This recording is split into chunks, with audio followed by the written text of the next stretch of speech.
Yes, hello everyone.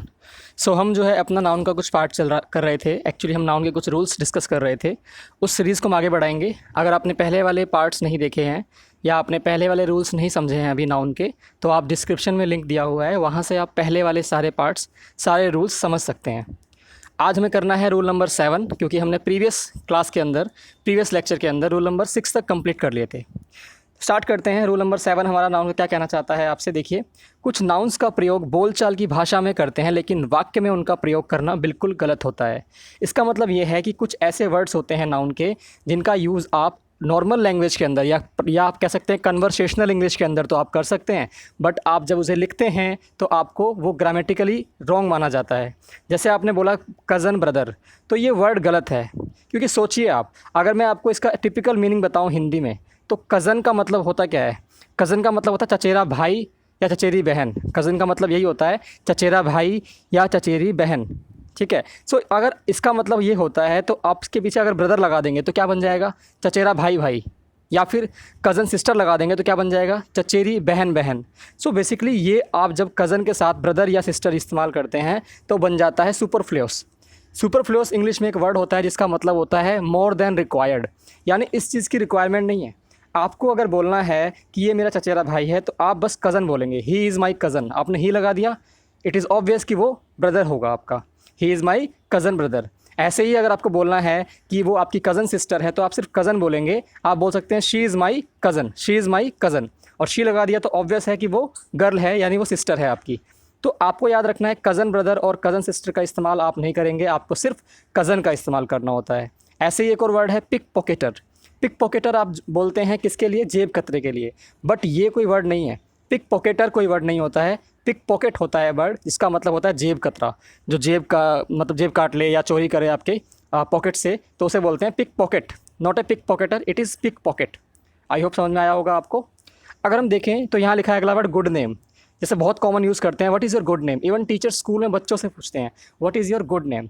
तो conversation में बोलने में कोई बुराई नहीं है, बट कॉमन सेंस वाली बात यह है कि गुड नेम, हर इंसान का नाम गुड ही होता है, तो गुड लगाने की नीड है यहाँ पे? बिल्कुल भी नहीं है। गुड हमारा लगाने से ये बन जाएगा सुपरफ्लुअस। तो आपको बोलना चाहिए what is your name, because यही करेक्ट फॉर्म होती है। What is your name is the right form. ऐसे ही एक वर्ड होता है बड़ी गलती के लिए, वो क्या होता है? ब्लंडर। जब बड़ी गलती के लिए एक वर्ड होता है ब्लंडर, तो क्या आपको पता है इसका मतलब क्या है? बड़ी गलती। तो क्या आप इससे पहले बिग लगाएंगे? क्या आप इससे पहले बिग लगाना पसंद करेंगे? जब इसका खुद का मतलब ही बड़ी गलती है, तो बिग लगाने का कोई लॉजिक है यहाँ पे? बिल्कुल नहीं। तो इसीलिए ब्लंडर से पहले, ब्लंडर का मतलब ही बड़ी गलती होता है, तो ब्लंडर से पहले आप कभी भी जो है बिग नहीं लगाएंगे। इट इज़ सिंपल, ये सिंपल सी बात है हमारी। ठीक है। तो ब्लंडर से पहले बिग या स्मॉल नहीं लगा सकते आप, क्योंकि बिग का, ब्लंडर का मतलब क्या है? बड़ी गलती। यही बात यहाँ लिखी गई है।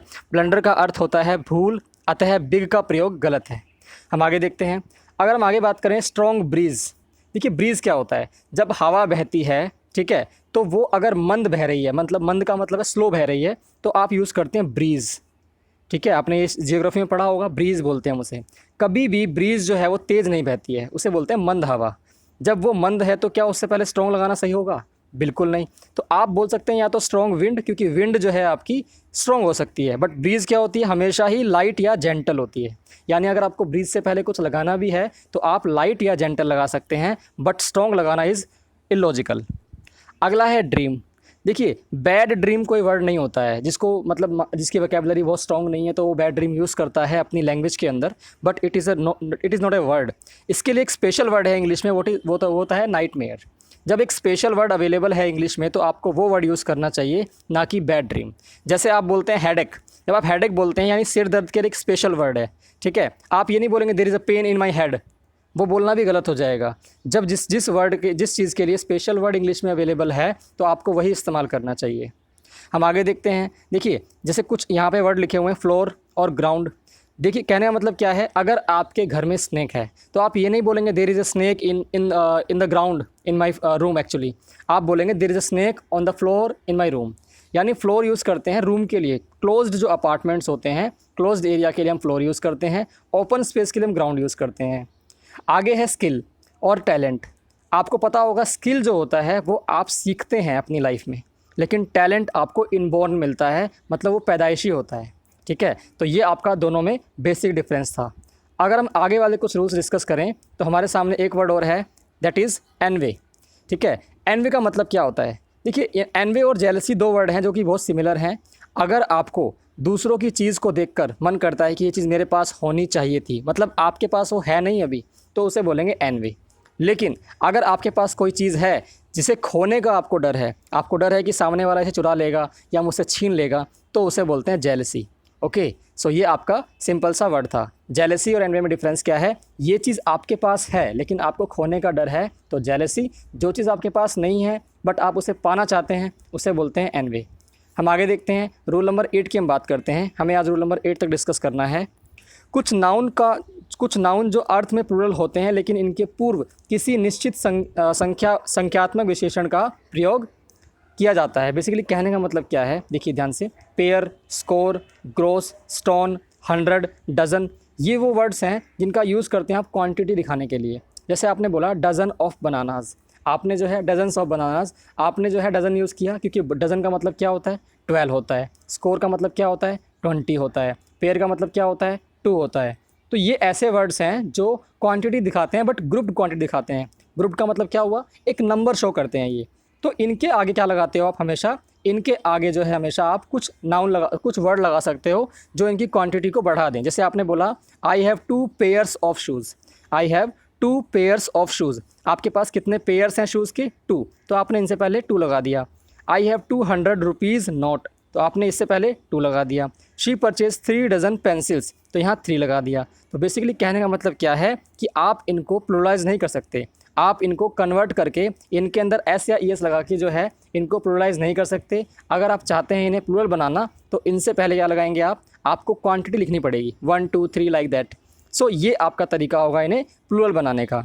लेकिन यहाँ पे लिखा हुआ है यदि इनके साथ इनडेफिनेट काउंटेबल प्रयोग होते हैं तो इन्हें प्लुरलाइज कर सकते हो आप। जैसे आपने यूज़ किया hundreds of people came to see the fair.